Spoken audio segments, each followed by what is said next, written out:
नमस्कार दोस्तों, ocean network में आपका स्वागत है। मैं हूं ओमकार चौधरी। हमारे साथ आज जो गेस्ट जुड़ रहे हैं, उनके बारे में मैं थोड़ा-सा आपको बता देता हूं। वैसे जब वो आएँगे स्क्रीन पर तो मुझे परिचय देने की ज़रूरत भी नहीं पड़ेगी, आप उनके विचारों को सुनते हैं, अलग-अलग टीवी चैनल्स पर भी, सोशल मीडिया मंचों पर भी और उनकी सेवाएँ बहुत लंबी रही हैं, बहुत उत्कृष्ट रही हैं। तिलक देवाशर सर पाकिस्तान पर 4 पुस्तकें लिख चुके हैं। इसके अलावा विवेकानंद इंटरनेशनल फाउंडेशन के लिए भी वो कई पुस्तकों का संपादन कर चुके हैं। 2014 में भारत सरकार के कैबिनेट सचिवालय से विशेष सचिव के पद से वो सेवानिवृत्त हुए थे। राष्ट्रीय सुरक्षा सलाहकार बोर्ड में वो सदस्य रहे। विवेकानंद इंटरनेशनल फाउंडेशन के सलाहकार हैं और राष्ट्रीय रक्षा विश्वविद्यालय में एमेरिट्स रिसोर्स फैकल्टी और United services institute of India के फेलो हैं, विशिष्ट फेलो हैं और ख़ास तौर से अपने करियर के दौरान उन्होंने जम्मू कश्मीर, दिल्ली और विदेशों में सेवाएं दी हैं। वह सुरक्षा संबंधी मुद्दों पर, ख़ास तौर से भारत के जो पड़ोसी हैं, उनसे जुड़े मुद्दों पर विशेषज्ञ हैं और हमारा सौभाग्य है कि वो आज हमारे साथ जुड़ रहे हैं।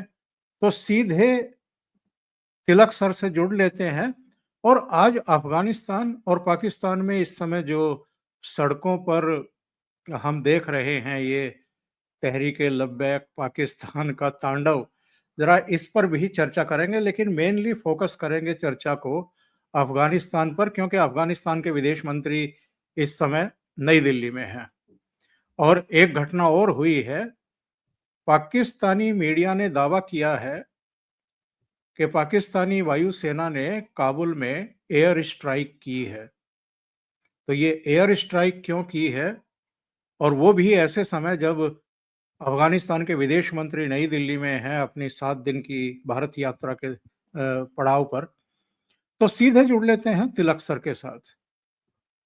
तिलक साहब, बहुत स्वागत है आपका। नमस्कार। बहुत-बहुत धन्यवाद, आपने फिर मुझे बुलाया।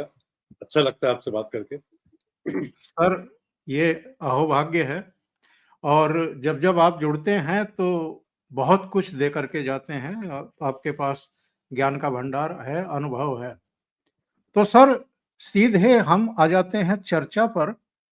15 अगस्त 2021 को जब काबुल पर तालिबान ने एक तरीके से कब्जा किया था, तो पाकिस्तान में तो जश्न जैसा माहौल था उस समय और ये माना जा रहा था कि अब तो बस भारत की खैर ही नहीं है, क्योंकि उससे पहले जो वहाँ सरकार थी, उसके कार्यकाल में भारत ने मदद का बहुत बड़ा हाथ वहाँ बढ़ाया था और बहुत सारे प्रोजेक्ट में हमारा जो पैसा है वो लगा हुआ था और केवल पैसे की बात भी नहीं है।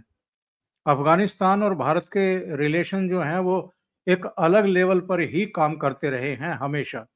पाकिस्तान बीच-बीच में डिस्टर्ब करने की कोशिश करता रहा, उसको रणनीतिक साझेदार बनाने की कोशिश करता रहा, लेकिन बाद में हमने देखा 2023 आते-आते तो पाकिस्तान और अफ़गानिस्तान की पूरी तरह ठन गई थी, क्योंकि अफ़गानिस्तान ने उसका टूल बनने से इनकार कर दिया था। और अब तो स्थिति ये आ गई है कि जब उनके विदेश मंत्री दिल्ली में हैं, तो पाकिस्तान एयर स्ट्राइक कर रहा है काबुल में और इनके रक्षा मंत्री ख्वाजा आसिफ कह रहे हैं कि इस समय अफ़गानिस्तान पाकिस्तान का दुश्मन नंबर 1 है। तो ये स्थितियाँ कैसे निर्मित हो रही हैं सर? ये बड़ी दिलचस्प बात है। 20 साल के लिए पाकिस्तान ने तालिबान की मदद की और मदद इससे नहीं की क्योंकि उनको कोई ख़ास मोहब्बत थी तालिबान से, बट वो समझता था कि इसके जो 3 सबसे बड़े सिक्योरिटी इश्यूज़ हैं, तालिबान जब काबुल में आएगी वो उनको टेक केयर कर लेगा और उनको पाकिस्तान की सिक्योरिटी बड़ी बढ़ जाएगी। क्या थे वो 3 मुद्दे? एक, भारत निकल जाएगा काबुल से, तालिबान भारत को आने नहीं देंगे और वो निकल जाएगा। दूसरा, तालिबान डुरैंड लाइन को मान लेंगे, इंटरनेशनल बाउंड्री है। और तीसरा, तालिबान टीटीपी जो है उसको ठिकाने लगा देगी। तो इसलिए उनको बड़ी जश्न हुआ। इमरान खान ने बोला भी कि तालिबान है broken the shackles of slavery. पता नहीं क्या उसका मतलब था, मगर 6 महीने के अंदर जितने भी ये तीनों मुद्दे थे नहीं हो पाए। भारत वापस चला गया काबुल और तालिबान के नियंत्रण पे। तो हमने ह्यूमैनिटेरियन असिस्टेंस दी उनको, तो एक टेक्निकल ऑफिस भी खोला। दूसरा, तालिबान ने साफ मना कर दिया कि हम डुरैंड लाइन को एक्सेप्ट नहीं करते, साइन नहीं करते, ये तो भाइयों को डिवाइड करता है, तो we can not accept this. और तीसरा, उन्होंने कहा कि हम टीटीपी के खिलाफ तो एक्शन ले ही नहीं सकते, ये हमारे भाई हैं, इन्होंने हमारी मदद की। और जो उनका खास एक कोड होता है पश्तून वली, उसके तहत आप, जिसने आपकी मदद की है, जिस पे आप इंडेटेड हैं, आप उसके खिलाफ कुछ कर नहीं सकते। तालिबान ने कहा हम नहीं कर सकते, हम आपकी पीस एग्रीमेंट करा सकते हैं, पीस नेगोशिएशन, आप इनसे खुद बात कर लीजिए और सॉर्ट आउट योर प्रॉब्लम, हमें क्यों कहते हैं आप। तो तीनों के तीनों जो मेन कंसर्न्स थे पाकिस्तान के, वो फेल हो गए। और अब ये नौबत आ गई है, जैसे आपने कहा, परसों एयर स्ट्राइक्स की। इसके पहले भी 2022 में और 2024 में पाकिस्तान ने इस तरह की स्ट्राइक्स की हैं बॉर्डरिंग एरियाज में। बट ये पहला टाइम है जब उन्होंने काबुल में जाके इस तरह की, या तो एयर स्ट्राइक्स है या ड्रोन स्ट्राइक्स है, जो भी कुछ है, कहते हैं कि उन्होंने वो टीटीपी का जो लीडर है नूर वली मसूद, उसकी खोज में थे, बट वो तो मिला नहीं। मगर ये इस तरह की बात, अब जैसे जो स्टेटमेंट आई है तालिबान की, उन्होंने इसके बहुत सख्त कंडेमनेशन की है। कोई भी करेगा, आप किसी के टेरिटरी में घुसकर उनके सिविलियंस को आप टारगेट करें, कौन एक्सेप्ट करेगा। बिल्कुल। तो इस तरह से इनके रिलेशनशिप इतने डिटीरियोरेट हो गए। एक वो जमाना था जहाँ फैज हमीद वो चाय पीते होते कह रहे थे कि चाय बहुत अच्छी है काबुल में 2021 में, और ये कि ख्वाजा आसिफ कह रहे हैं कि हमारा ये तो ये दुश्मन है, ये बिल्कुल इंसान एहसान फरामोश लोग हैं, इतने सालों से हमने इनको यहाँ रखा और ये कोई नारा भी नहीं लगाएगा या पाकिस्तान के हक में। तो ये बड़ा चेंज है। ये टेंशन इतनी बढ़ी क्यों है? क्योंकि जैसा आपने भी कहा, उस समय मुझे याद है इमरान खान प्रधानमंत्री थे और वो उन्होंने तो ये भी बयान दिए थे कि काबुल से लेकर के और पेशावर तक अब पूरी तरीके से जो है वो एकदम जैसे शांति का कॉरिडोर बन जाएगा। और यही वो इलाका है जहाँ पर टीटीपी जो है वो अपना काम करती है। और पूरा जो है वो तो डूरंड लाइन को भी जो है मानने को तैयार नहीं है। तो ये सिचुएशंस कैसे आई? क्योंकि जब ये सब हुआ था सर, तो पाकिस्तान का एक मिलिट्री का उच्च अधिकारी काबुल एयरपोर्ट पर देखा गया था और ये माना जा रहा था कि साहब अब पाकिस्तान एक तरीके से टेक ओवर करेगा अफगानिस्तान को। तो ये कहीं ओवर कॉन्फिडेंस था, नादानी थी, या अफगानियों के बारे में, तालिबानियों के बारे में उनको ठीक-ठीक अंदाजा नहीं था? तीनों जी। एक तो जो पाकिस्तानी पंजाबी है, वो अफगानों को, पश्तूनों को समझता है कि ये लोग अनएजुकेटेड हैं, इनको कुछ मालूम है नहीं, कि हमारे तरह से सोफिस्टिकेटेड लोग नहीं है, तो इनको हम कुछ भी कर सकते हैं। सबसे बड़ी गलती। और दूसरा, जैसे मैंने कहा, तालिबान ने कहा हम टीडीपी को ठिकाने नहीं लगा सकते। अच्छा, पाकिस्तान आर्मी खुद 4 साल से कोशिश कर रही है, उसके पहले भी, और ये पिछले 4 साल में बड़ी कोशिश की है उसने कि वो टीटीपी को टारगेट करके कर पाए। फेल हो गई है, बहुत बुरी तरह से फेल हो गई है। इतनी बुरी तरह से फेल हुई है कि टीटीपी अब धड़ाधड़ घूम रहे हैं। और देखा होगा आपने पिछले 8-10 दिनों में एक लेफ्टिनेंट कर्नल, एक 2 मेजर, एक इनकाउंटर में 11 सोल्जर्स और एक पे और में 11। तो इस तरह की कैजुअलिटी जो टीटीपी उस पे पाकिस्तान आर्मी को चुन चुन के मार रही है और ये इनसे डील नहीं हो रहा। और टीटीपी का जो कहना है, उनके भी जो मुद्दे हैं वो आसान मुद्दे नहीं है। टॉक्स हुई थी पर वो सीज फायर फेल हो गया। वो चाहते हैं कि जो फाटा का एरिया था, फेडरली एडमिनिस्ट्रेड ट्राइबल एरियाज, जो खैबर पख्तूनख्वा में मर्ज कर दिया था, कि ये मर्जर को आप तोड़ें, उनको बहाल करें फेडरली एडमिनिस्ट्रेड ट्राइबल एरियाज, और इसका एडमिनिस्ट्रेशन गवर्नेंस आप हमारे जिम्मे करें। जी जी, है तो वो रिलीजियस फोर्स जो शरिया नाफिज करना चाहते हैं, बट वो पश्तून नेशनलिस्ट भी हैं। वो चाहते हैं कि जो पश्तून एरियाज हैं उस पे पश्तूनों का कंट्रोल और पश्तूनों की गवर्नेंस हो। पाकिस्तान नहीं मान सकती इन चीजों को, तो इसलिए उनके रिश्ते इतने खराब हो गए। और पाकिस्तान क्योंकि खुद टैकल नहीं कर सकता, तो उसने सारा ब्लेम तालिबान पे लगा दिया कि आप इन्हें पनाह दे रहे हैं, आप इन्हें शेल्टर दे रहे हैं, आप इन्हें सपोर्ट कर रहे हैं, इसलिए धनाधन घूम रहे हैं। अच्छा, अब उन्होंने इंडिया का भी बीच में कर दिया। अब कह रहे हैं टीटीपी ये इंडिया की, तो क्या कहते हैं ना, फितना अल खारजी, ये इंडिया सपोर्टेड है। तो कहीं भी अपनी जिम्मेवारी नहीं ले रही कि हम नाकाम हो गए। बट या अफगानिस्तान को बुलाओ या इंडिया को जिम्मेवार, और सारे दुनिया में कोई भी इंसिडेंट होता है, फितना अल खारजी इंडिया सपोर्टेड, ये उनका मौकफ है। सर, क्या टर्निंग पॉइंट वो था जब इन्होंने लाखों की संख्या में जो अफगान शरणार्थी थे उनको जबरन खदेड़ा था अपनी सीमा से अफगानिस्तान की तरफ, या उससे पहले से ही रिश्ते खराब होने शुरू हो चुके थे? उससे पहले ही, क्योंकि ये जो उन्होंने शरणार्थियों को फोर्सिबली वापस भेजा, ये एक तरीका था तालिबान पे प्रेशर लगाने का कि अगर आप टीटीपी के खिलाफ एक्शन नहीं लेते तो जितने आपके रेफ्यूजीज यहाँ पर हैं हम उनको वापस भेज रहे हैं। तो रिश्ते खराब होने लगे थे उसके पहले, ये रिएक्शन था। पहले उन्होंने जैसे कराची पोर्ट बंद कर दिया। अब अफगानिस्तान क्योंकि लैंडलॉक्ड है, उसके लिए सिर्फ कराची पोर्ट एक आउटलेट है ट्रेड इंपोर्ट एक्सपोर्ट करने के लिए। तो वो उन्होंने उसको हर्डल्स क्रिएट कर दी, टैक्सेस ज्यादा लगा दिए, और जो उनका बॉर्डर ट्रेडिंग पोस्ट है तुरखम चमन, वहां पे भी उनको ट्रक्स को आने जाने नहीं दिया। तो ये सब प्रेशर टैक्टिक्स थे तालिबान पे, क्योंकि रिश्ते ऑलरेडी खराब हो चुके थे, क्योंकि टीटीपी को ये कंट्रोल नहीं कर पाए।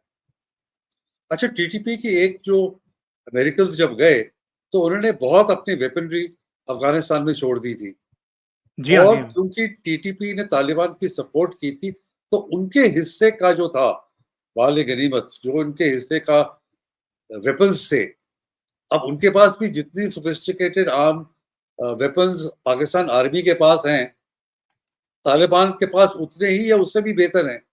स्नाइपर राइफल्स इनके पास है, थर्मल इमेजिंग इनके पास है। तो अब ये पाकिस्तान आर्मी को बिल्कुल मैच कर रहे हैं। हाँ, इनके पास आर्टिलरी नहीं है या एयरक्राफ्ट नहीं है, बट उसके अलावा स्मॉल आर्म्स में और माउंटेन्स में जिस तरह की बैटल्स होती हैं, उनके पास उतनी ही वेपनरी है।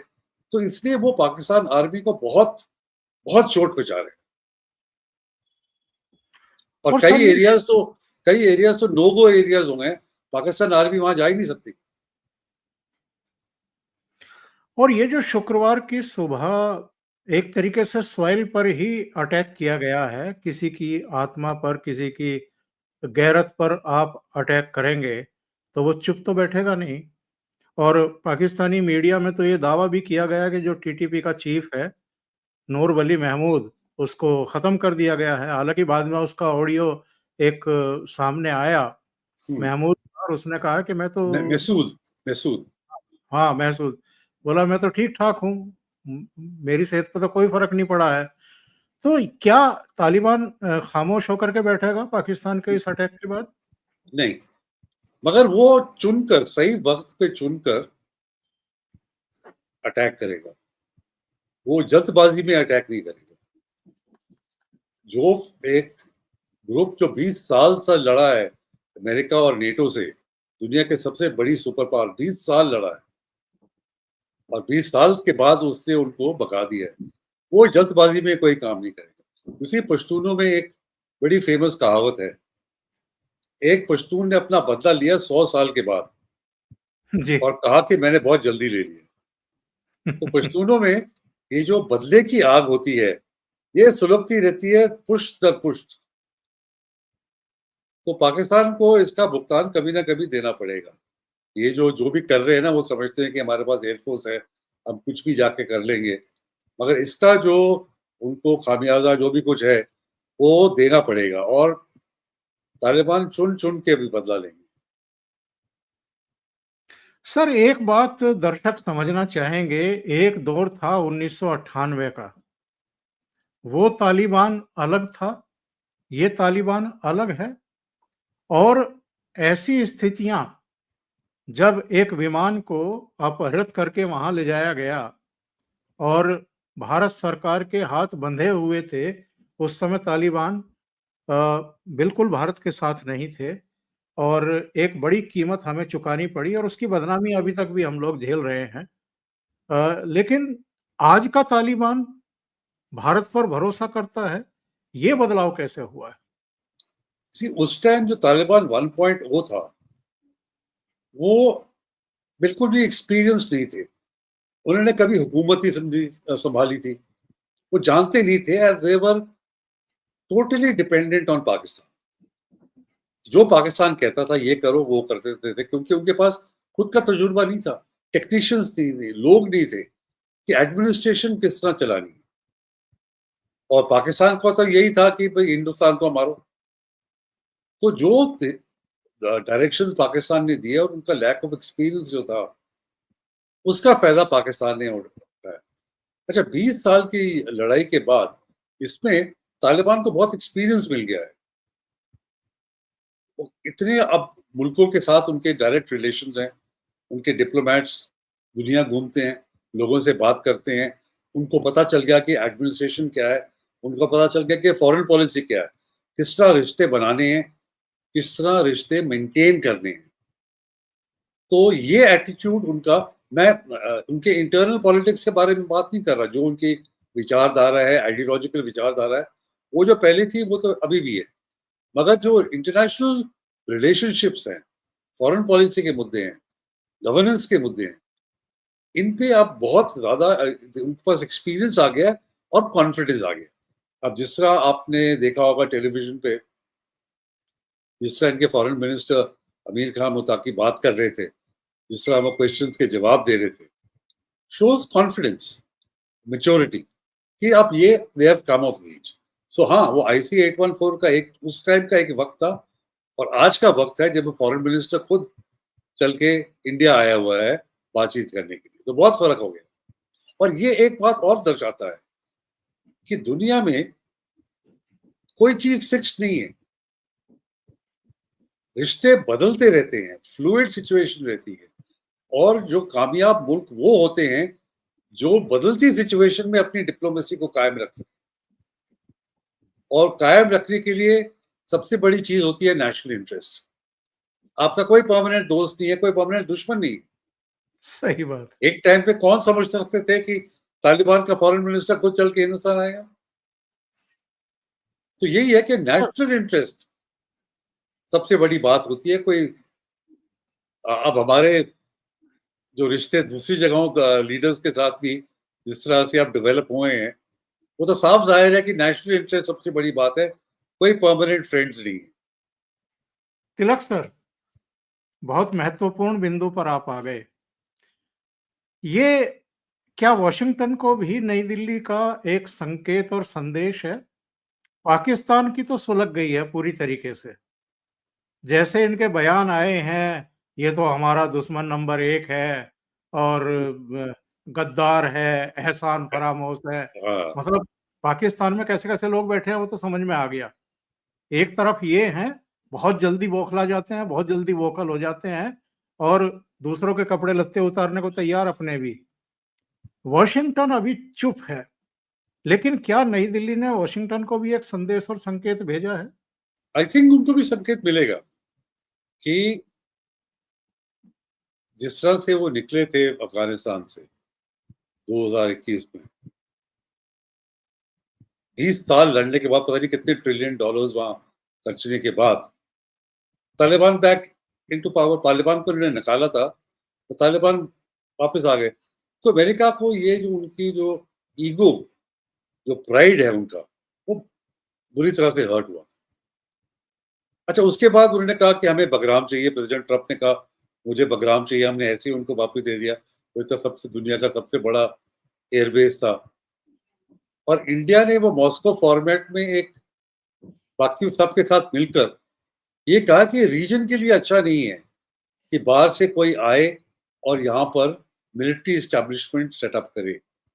तो एक तरह से रीजनल कोऑर्डिनेशन और रीजनल कंसेंसस डेवलप हुआ है मॉस्को में कि अफगानिस्तान को प्रेशर नहीं करना चाहिए कि वो फॉरेन बेसिस किसी और मुल्क को दे। तो ये मैसेज तो डेफिनेटली यूएस चला गया होगा कि इंडिया ने भी ये लाइन ली है कि हमारा बगराम में वापस आना। और वैसे भी देखो कितनी, मुझे तो लगता है कि अब कैसे जा सकता है यूएसए बगराम में, या तो लड़कर, दैट मीन्स वो फिर जो 20 साल इतने पैसे और लोगों को, उसके सोल्जर्स को उन्होंने मरवाया था, वो आप फिर तैयार हो जाएं, क्योंकि तालिबान ने तो खास मना कर दिया कि अब सवाल ही नहीं पैदा होता। या आप पॉलिटिकली रिकग्नाइज करें तालिबान को और डिप्लोमेटिकली उनसे पास कोई आप मुद्दा लेकर जाएं, हमें अलाउ करें। तो ये मैसेज वॉशिंगटन को जरूर गया कि इंडिया भी हमारे बगराम में आने के लिए अग्रीबल नहीं है। एक मैसेज है। अच्छा, दूसरा मैसेज जो यूएसए ने प्रेशर पॉइंट किया है तालिबान पर और एक तरफ से इंडिया पर भी, कि चाबहार पोर्ट ईरान का जो है, उसमें जो परमिशन दी गई थी इंडिया को कि सैंक्शंस के बावजूद आप वहां पर काम कर सकते हैं, वो उन्होंने, अमेरिका ने वापस ले ली है। तो इसका मतलब अब अफगानिस्तान फिर से कराची पोर्ट पर निर्भर है। चाबहार पोर्ट का एडवांटेज ये था कि उसको दूसरा आउटलेट मिल जाए, कराची पर ना डिपेंड होकर वो उसको चाबहार मिल जाता है। और इंडिया के लिए भी बड़ा महत्वपूर्ण था, क्योंकि हमारा लैंड लिंक तो ब्लॉक्ड है पाकिस्तान की वजह से। तो चाबहार हमें अलाउ करता था कि हम अपने गुड्स को एक्सपोर्ट करें वहां से, ईरान से अफगानिस्तान, अफगानिस्तान से सेंट्रल एशिया और आगे चल के यूरोप में। तो प्रेशर इंडिया पर भी है और खास तौर पे अफगानिस्तान पे कि हम आपको एक्स्ट्रा पोर्ट नहीं अलाउ करेंगे। हालांकि उनका टारगेट है ईरान, कि ईरान के पास पैसे नहीं आए, बट इन द प्रोसेस ये उन्होंने हमको भी चोट पहुंचाई है और अफगानिस्तान को भी चोट पहुंचाई है।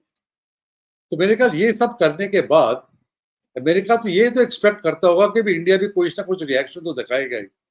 जी तो जी। ये मैसेज भी यूएसए को चला गया है कि हम इंडिया को लाइटली नहीं ले सकते, we can not hurt India. उनके नेशनल इंटरेस्ट को अगर आप चोट पहुंचाओगे तो वो भी किसी ना किसी तरह से रिएक्ट करेंगे। सर ये बताइए, हालांकि आपने अभी संकेत दे दिया कि ईरान को नियंत्रित करने के लिए या जो भी ऑपरेशनल उनकी प्लानिंग होगी उसको अंजाम देने के लिए शायद वो अफगानिस्तान में पांव रखना चाहते हैं। पाकिस्तान में तो वो पांव रख ही चुके हैं और पाकिस्तान में जो कुछ इस समय चल रहा है सड़कों पे वो भी हम देख रहे हैं। पर अफगानिस्तान रणनीतिक तौर पर क्या अमेरिका के लिए बेहद महत्वपूर्ण है कि वो फिर से बगराम एयरबेस को वापस लेना चाहता है? बगराम एयरबेस जो अमेरिका ने 20 साल में उसको डेवलप किया ना, बहुत महत्वपूर्ण है, क्योंकि उसकी जो लोकेशन है, अगर प्रेसिडेंट ट्रम्प ने कहा कि 100 मील की दूरी पर चाइना अपने न्यूक्लियर वेपन्स बनाता है, हालांकि ये सही बात नहीं है। 100 मील तक उसकी जो चाइना के जो न्यूक्लियर वेपन्स है वो बहुत दूर है, बट फिर भी जो स्ट्रेटेजिक लोकेशन है इसकी, बगराम की, यूरेशिया के लिए, central Asia, China, Russia, Iran, तो इस तरह का महत्वपूर्ण एयरबेस पाकिस्तान में शायद नहीं है। पाकिस्तान के और स्ट्रेटेजिक एरियाज हैं, बट इस तरह का एयरबेस नहीं। और पाकिस्तान के लिए एक किस्म से, ट्रंप के लिए एक किस्म की विक्ट्री होगी कि देखो बाइडेन तो हार के भाग के चला गया था, अब मैं वापस ले आया हूं टू रिस्टोर अमेरिकन प्रेस्टीज। तो ये भी उसके the back of the mind ये है। तो उनके लिए मुझे लगता है कि बगराम का एयरबेस बहुत महत्वपूर्ण लगता है। हालांकि उनके अब अरे पाकिस्तान में भी छोटे छोटे एयरबेस, क्योंकि वहां चाइना बैठा है, तो चाइना वो पूछेगा पाकिस्तान से, अरे भाई हम 20-24 बिलियन डॉलर्स इन्वेस्ट कर चुके हैं तुम में, और तुमने जाके बेस यूएसए को दे दिया। तो पाकिस्तान को ये भी सोचना पड़ेगा कि क्या ओपनली यूएसए को वो बेस दे सकते हैं चाइना के होते हुए। अच्छा, अफगानिस्तान में ऐसी कोई बात नहीं है, बट अफगानिस्तान में अफगानों की खुद की जो प्राइड है और उनका जो फॉरेनर्स के खिलाफ एटीट्यूड है, वो अलाउ नहीं करेगा। और अगर कोई तालिबान अलाउ भी करता है ना, मेरे ख्याल से तालिबान टूट जाएगा, क्योंकि जो बहुत सारे जो नीचे लोकल फील्ड कमांडर्स हैं और जो उनके सोल्जर्स हैं, वो ये बात कभी एक्सेप्ट नहीं करेंगे। और तिलक सर, इस समय जो ये टीएलपी का तांडव हो रहा है मौलाना साद रिजवी के नेतृत्व में, इसको आप कैसे देख रहे हैं? ये पाकिस्तान सरकार के खिलाफ है या अमेरिका को मैसेज भेजा जा रहा है यहाँ से भी? नहीं, नहीं, ये तो देखिए, पाकिस्तान ने गलती क्या की, अभी प्रेसिडेंट ट्रंप की डील बाकी जो अरब ममालिक थे, हमास था, इजराइल था, उन्होंने उसके बारे में कोई टिप्पणी भी नहीं की कि शहबाज शरीफ ने ट्वीट कर दिया कि हम इसको पूरी तरह से सपोर्ट करते हैं। उसके ऊपर प्रेसिडेंट ट्रंप ने ट्वीट कर दिया कि पाकिस्तान इस में हमारे हमारे साथ शुरू से है। तो मैसेज जो लोगों को गया, ये 70 साल हमारे लोगों को पट्टी पढ़ाएं कि सारा मुद्दा पैलेस्टाइन का है, पाकिस्तान पैलेस्टाइन को सपोर्ट करता है, पैलेस्टाइन पाकिस्तान इजराइल के खिलाफ है, और सडनली आपको पता चले कि आप तो अमेरिका के साथ शुरू से हैं ये डील करने के लिए, और इस डील में बाद में से पता चला कि पैलेस्टाइन को क्या मिलने वाला है। अब पैलेस्टाइन ने खुद नहीं इसके बारे में कुछ कहा, बाकी अरब ममालिक ने भी कुछ सॉरी बाकी अरब कंट्रीज ने भी कुछ नहीं कहा, और आप शेर बन के पहले आ गए। तो इसका जो मैसेज पाकिस्तान में गया ना, वो बहुत बुरा था, और उसमें कि ये भी र्यूमर चलने लग गए कि पाकिस्तान ने तो बस इजराइल को तस्लीम कर लिया। अच्छा, मोहम्मद अली जिन्ना ने 1947 में बड़ा क्लैरिफाइड किया था कि पाकिस्तान इजराइल को तस्लीम नहीं कर सकता जब तक पैलेस्टाइन की अपनी स्टेट ना हो। अच्छा, इसमें तो स्टेट की कोई ऐसी बात है ही नहीं। तो तहरीक लबैक ने ये बोला कि ये तो अच्छा मौका है, हम भी फोर फ्रंट पर आए, फ्रंट फुट पर आए। तब उन्होंने ये मार्च की कि हम ये यूएस एम्बेसी की तरफ मार्च करते हैं, और उनकी ऑर्गेनाइजेशन बहुत स्ट्रांग है, क्योंकि जितने भी बरेलवी वहां के जो वो हैं, श्राइन्स हैं, दरगाह हैं, टीएलपी का स्ट्रेंथ वहां से आती है। तो एट अ मोमेंट्स नोटिस वो तो लाखों लोगों कलेक्ट कर देते हैं, क्योंकि 60-65% ऑफ पॉपुलेशन इन पाकिस्तान वो बरेलवी है। देवबंदी ज्यादा अग्रेसिव है, मगर पॉपुलेशन वाइज कम है। तो ये पहुंच गया, अब इस्लामाबाद रेड एरिया में हम घेराव करेंगे, हम डेमोन्स्ट्रेशन करेंगे। आपको याद होगा कुछ साल पहले भी वो फैजाबाद चौक पे उन्होंने डेमोन्स्ट्रेशन की थी, और पूरा ट्रैफिक पैरालाइज कर दिया था इस्लामाबाद और रावलपिंडी के बीच। बाद में आर्मी के 2 स्टार जनरल को जाना पड़ा, और सबको हजार रुपए दिए। टीवी पर आया था कि भाई साहब प्लीज आप लोग वापस जाए। तो वो बड़ी एक स्ट्रॉन्ग ऑर्गेनाइजेशन है, और पिछली इलेक्शंस में 2018 इलेक्शंस में they emerge as the 5th largest party. 22 lakh vote उनको मिले, फर्स्ट टाइम वो कंटेस्ट कर रहे थे इलेक्शन, और खास तौर पे पंजाब में। तो ये बड़ी कुव्वत है, और इसको लाइटली ले रहे हैं, क्योंकि जो भी कुछ हो रहा है ये ऊपरली लेवल आर्मी कर रही है, आसम नहीं कर रहा है। नेशनल असेंबली में कोई डिबेट नहीं, कोई डिस्कशन नहीं, बाकी फोरम्स में कोई डिस्कशन नहीं, जैसे थिंक टैंक्स में है, डिबेट हो और एक कंसेंसस बनाया जाए लोगों में। 70 साल से अब लोगों को एक चूरन खिला रहे हैं, suddenly you go against that, तो बिल्कुल। नेचुरली लोगों के लिए भी डाइजेस्ट करना बड़ा मुश्किल है। तो इसलिए अब हो रहा है इस्लामाबाद में, रावलपिंडी में, ये इसी का रिपरकशन है। सर, वापस दिल्ली लौटते हैं। ये जो मुत्तकी का दिल्ली का दौरा है, ये खाली वो जो एम्बुलेंस दिखाई दे रही हैं, उनकी चाबी जयशंकर साहब सौंप रहे हैं, केवल उनकी डिलीवरी लेने के लिए तो नहीं आए होंगे। तो मैं आपसे ये जानना चाहता हूँ कि असली मकसद क्या है इस यात्रा का? इसी असली मकसद 2-3 चीज़ें हैं। एक तो सिग्नल देना दुनिया को और ख़ासतौर पे अपने लोगों को कि इंडिया हमें अब एक्सेप्ट करता है।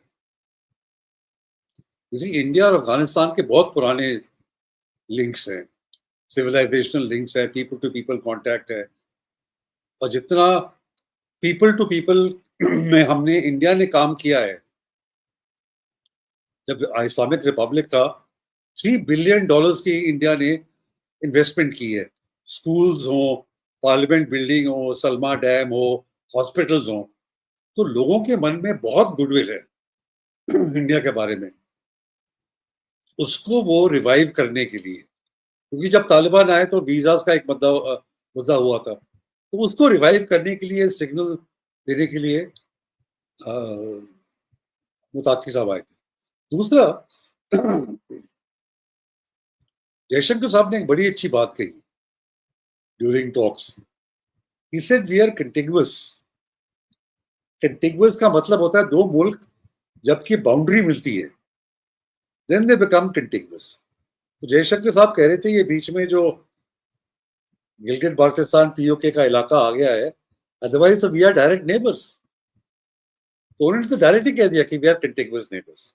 तो ये बड़ा स्ट्रॉन्ग सिग्नल दिया हुआ है।